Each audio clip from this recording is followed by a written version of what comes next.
Bismillahirrahmanirrahim. Assalamu alaykum. Hurmatli televizor ko'ruvchilar. Istiqlol kundalik xabarlar programmamizni ko'rishinglarni qizg'in qarshi olamiz. Men Abdulloh Yalqun. Programmamizda vatanimiz Sharq Turkiston va dunyo kun tartibida bo'lib o'tgan eng muhim xabarlarni huzuringizga sunishtirishimiz. Qanamizda diqqatinglar ekranimizda bo'lsin.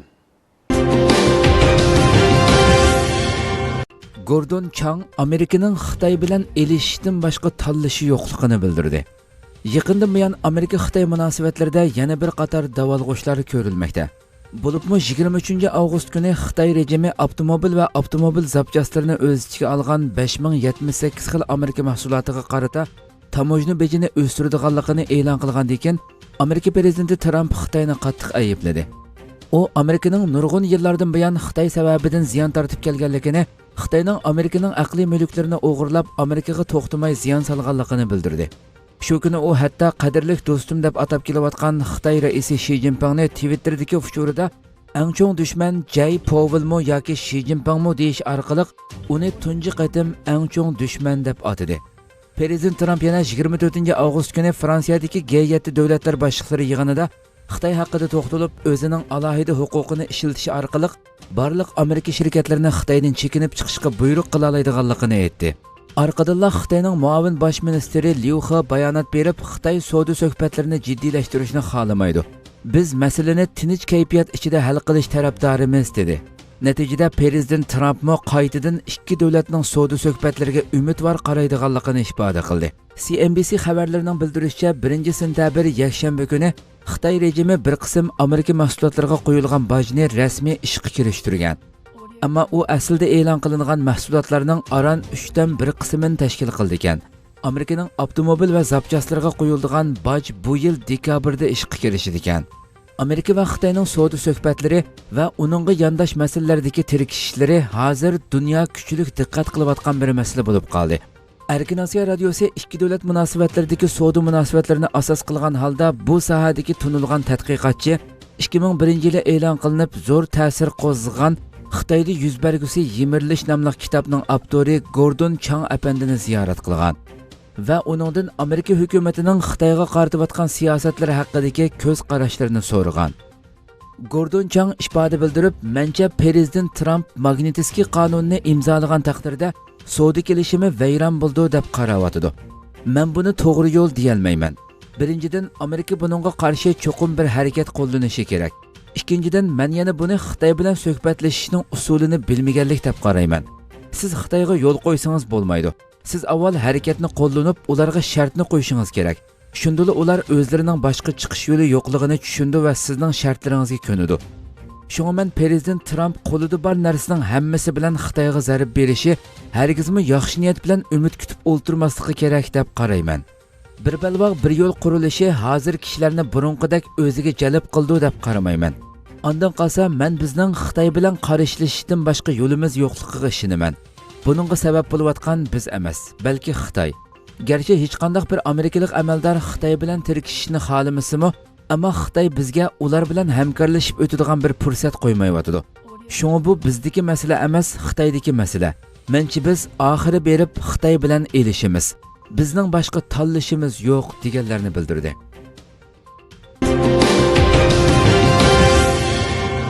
G'uljining eng cho'ng boylaridan yana bir oila kishilarining izdiriki yo'q.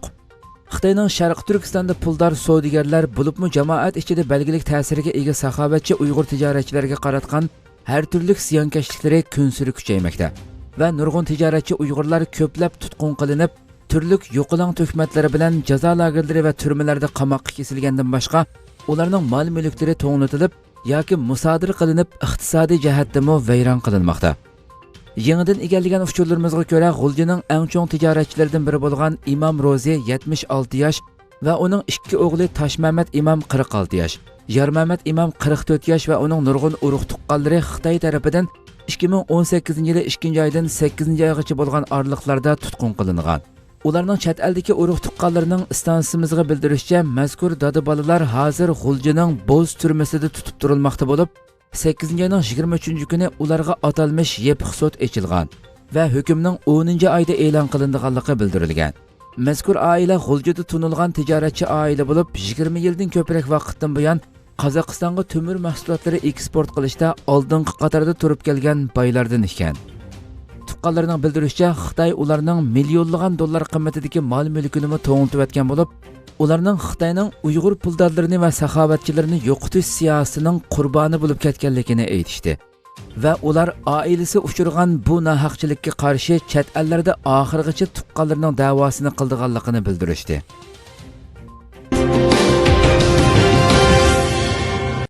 Uyg'ur bozorlari Uyg'ursiz qoldi. 2-sentabr Sharq Turkistondan egallagan ma'lumotlarimizga ko'ra, Sharq Turkistondagi shahar va bozorlarda Uyg'urlar ozlab, Xitoylar shiddat bilan ko'payishga boshlagan. Ahvoldan xabardor kishining bizga bildirishicha, men 10 yilning oldida bozorga chiqsam, Xitoyni andi-sandi ko'ratdim. Ammo hozir bozorga chiqsam, Uyg'urni andi-sandi ko'radigan bo'lib qoldim. Hozir Sharq Turkistonda Xitoyning soni shiddat bilan ko'payishga boshladi. Sharq Turkistonning hamma yerlarida Xitoyning nupusi yerlik millat nupusining 2 hissasiga teng keladigan bo'ldi. Xitoy Sharq Turkistonning har qaysi viloyat nahiyalariga atalmish Xinjiangga yordam berish nomida Xitoylarni o'rinlashtiryotdi. Xitoyning bunday tez suratda ko'payishidagi muhim sabablarning biri bo'lsa, Xitoy Kommunist partiyasi Xitoylarni har xil e'tibor siyosatlari bilan ta'minlayotdi. Bir Xitoy Uyg'ur qizi bilan to'y qilsa 100 ming yuan Xitoy puli bergandan sirt xizmatga o'rinlashtirdi, mashina, o'ltiraq uy qatorliqlar haqsiz berildi. Xitoy Sharq Turkistonning iqtisodini tez suratda kontrol qilib bo'ldi. Chunki Xitoy biror ish qilaman yoki tijorat qilaman desa, millionlab o'simsiz qarz beradi. Ammo yerlik millat bo'lgan Uyg'urlar 5000 yuan uchun oylab qatirab tasdiqda hal qiladi. Sharq Turkistonga kelgan ishlamchi Xitoylar qisqa vaqtdan keyin cho'ng mehmon saroylarga ega bo'lib qoladi. Bularning asosli sababi Xitoy kommunistlarining rayon iqtisodini Xitoylarning egilib olishini qo'llash siyosatidan boshqa narsa emas. Bularni Xitoy planliq yurgizyotdi. Uyg'urlar vahima ichida yashag'achqa, hatto qurbonlik qo'yning terisini masjidga berishdan qo'rqib tashlab etishdi deganlarni bildirdi. Beijing doiralariga Uyg'urlarni jazolashning badalini to'latkizaman. Amerika Demokratlar Partiyasining prezident nomzodlarining biri Kengash palata a'zosi Bernie Sanders o'tgan shanba kuni Amerikadagi bir musulmonlar tashkilotining yig'ilishida nutq so'zlab, agar o'zi prezidentlikka saylanib qolsa, Xitoyga Uyg'urlarni jazolashning badalini to'latadiganligini bildirdi.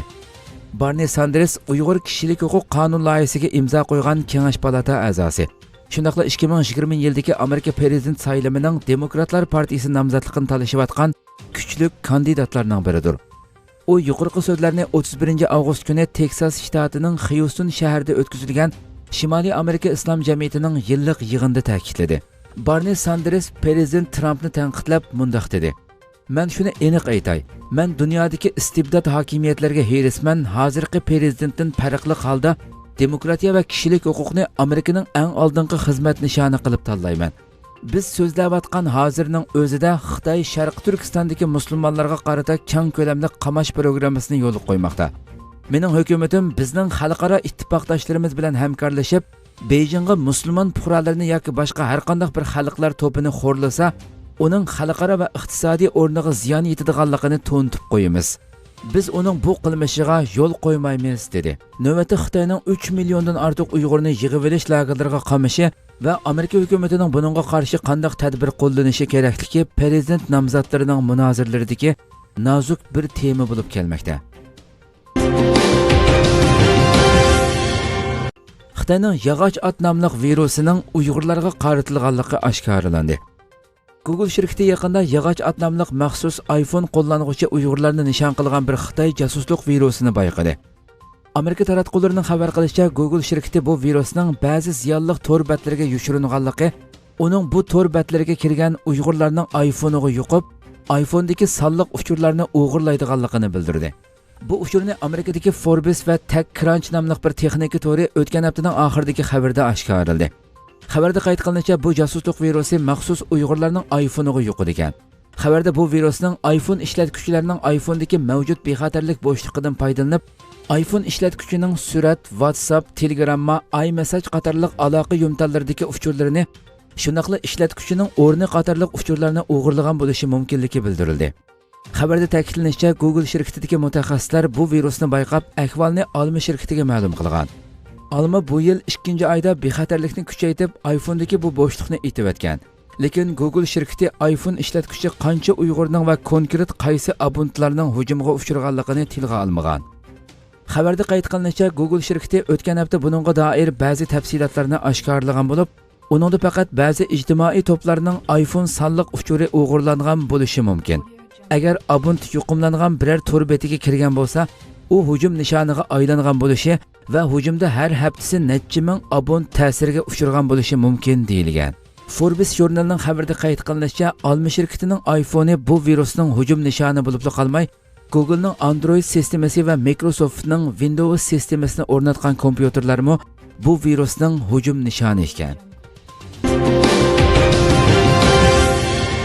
Germaniya bosh ministri Merkel Hong Kong va lagerlar masalasida Xitoyga besim ishlatishga chaqirildi. Tahdid ostidagi xalqlar jamiyati 2-sentabr kuni bayonot e'lon qilib, Germaniya bosh ministri Angela Merkelni 6-sentabr boshlanadigan Xitoy ziyoratida Xitoyga Hong Kong vaziyati va Sharq Turkistondagi lagerlar masalasida besim ishlatishga chaqirdi. Xitoy taratqullarining oshkorlashicha, Angela Merkel 6-sentabr va 7-sentabr kunlari Beijingni ziyorat qilib, Xitoy bosh ministri Li Keqiang bilan savdo suhbati elib boradi. Tahdid ostidagi xalqlar jamiyati bayonotida Germaniyaning kishilik huquqni qo'g'dash mas'uliyatida ching turishi kerakligini ta'kidlagan.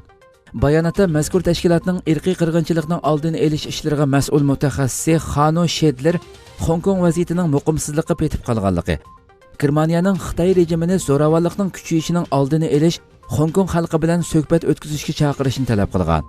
Xanno Shedler yana Sharq Turkistonda 1,5 milliondan ortiq Uyg'ur, Qozoq va Qirg'izlarning qayta tarbiyalash lagerlariga qamalganligi, ularning bu lagerlarda sistemalik ming yuyishga uchrayotganligini ta'kidlab, xalqaro jamiyat bu lagerlar taqalg'uchi bu masalani qayta o'ttirg'a qo'yishi kerak degan.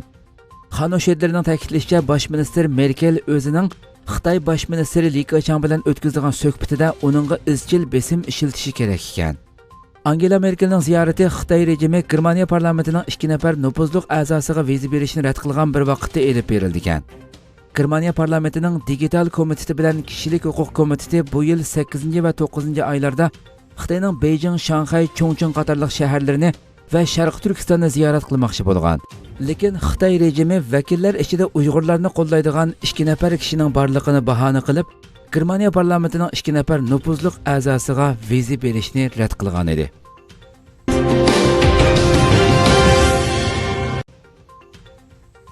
Sharq Turkistonda yaqinqi 2 yilda 230 ming odam qamoqqa hukm qilindi. Vatanimiz Sharq Turkistonda 2017 yili va 2018 yillari qamoq jazosiga hukm qilinganlar shiddat bilan ko'paygan. New York vaqti gazetasi 31 avgust e'lon qilgan xabarida Sharq Turkistondagi adliya tarmoqlarining 2017 va 2018 yillarida 230 ming odamga qamoq jazosi va boshqa jazolarni berib, Xitoyning mamlakat miqyosi va atalmish Uyg'ur avtonom rayon tarixida yangi rekord yaratganligini bildirgan. Xabarda qayd qilinishicha, New York vaqti gazetasi Xitoyning hozirga qadar e'lon qilinmagan rasmiy adliya sonliq ma'lumotlariga erishgan bo'lib, ular bu sonliq ma'lumotlarni analiz qilish orqali bu mezgil ichida Sharq Turkistonni qo'lga olish, sotlash va qamoqqa hukm qilishning shiddatli ortganligini bayqagan. Kishilik huquqni qo'g'dug'uvchilar Xitoy rejimining 2017 yili 2-oyda boshlangan keng ko'lamli tutqun qilish harakatida 2 milliondan ko'proq Uyg'ur, Qozoq va boshqa musulmonlarning tutqun qilinib, lagerlarga qamalganligi, 100 minglagan kishining qonuniy rasmiyatsiz qamoq jazolariga hukm qilinganligini ilgari surib kelgan edi. New York vaqti gazetasining qayd qilishicha, Sharq Turkistonda 2017 yilning o'zida 87 ming kishiga qamoq jazosi berilgan bo'lib, hammasi 5 yil yoki uningdan ortiq qamoq jazosiga hukm qilinganlar.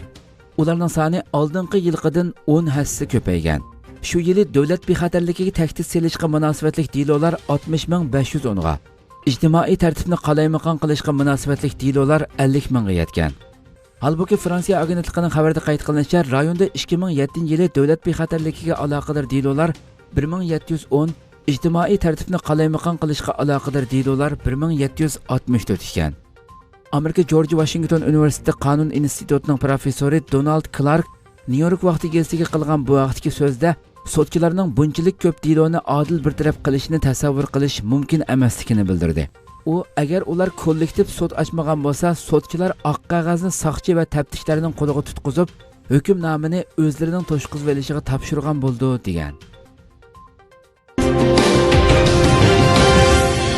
İslomiy tashkilotlar birligi yig'iniga Uyg'urlar qatnashdi. Tunugun o'tkazilgan Shvetsiya İslomiy tashkilotlar birligi yig'iniga Uyg'urlar taklif bilan qatnashdi.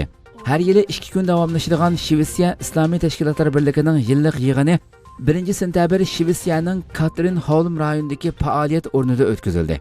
Mazkur yig'inga Islomiy tashkilotlar birligiga a'zo tashkilot mas'ullari va vakillari qatnashgan bo'lib, Sharq Turkistonliklarga vakolatan Sutuq Bo'raxon Uyg'ur masjidining imomi Umar Mahsum va Taklamakan Islom madaniyat markazining muavin mas'uli Yasinjon qatnashdi. Yig'in Qur'oni Karim tilovati bilan boshlandi. Orqadan tashkilotning yillik xizmat xulosa dokumenti tunishtirildi. Yig'in davomida Uyg'ur vakillar yig'in ishtirokchilari bilan ayrim suhbat o'tkazib, Sharq Turkistondagi Uyg'urlarning navbatdagi ahvolini tunishtirdi.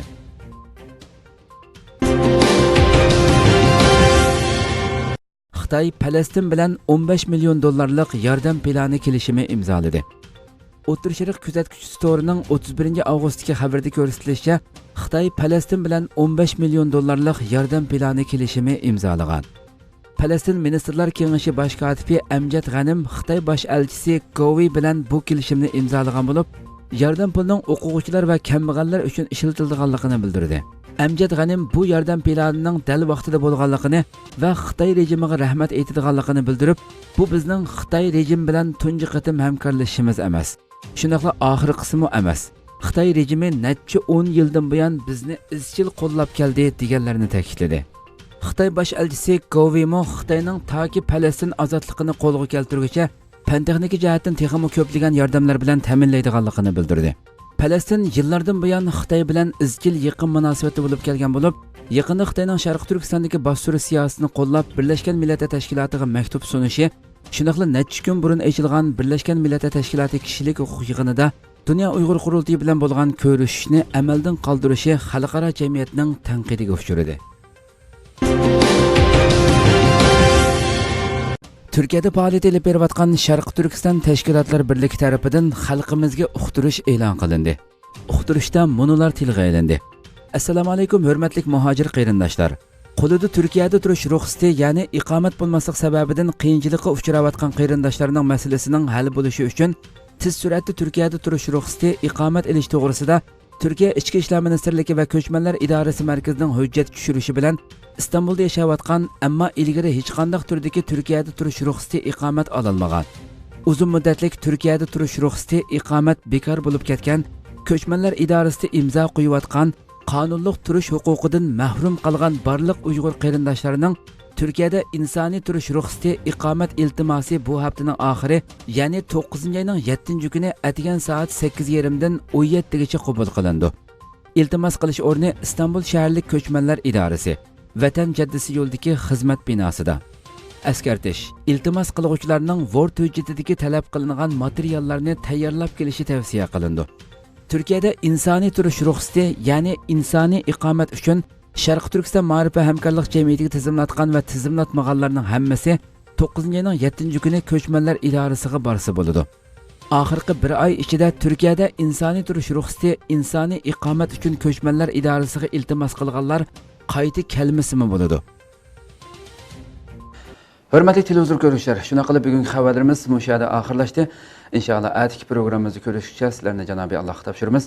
Shuna qilib programma oxirida ekran orqasidagi barliq xizmatdoshlarimga ko'pdan ko'p rahmat aytaman. Assalomu alaykum va rahmatullohi taala va barakatuh.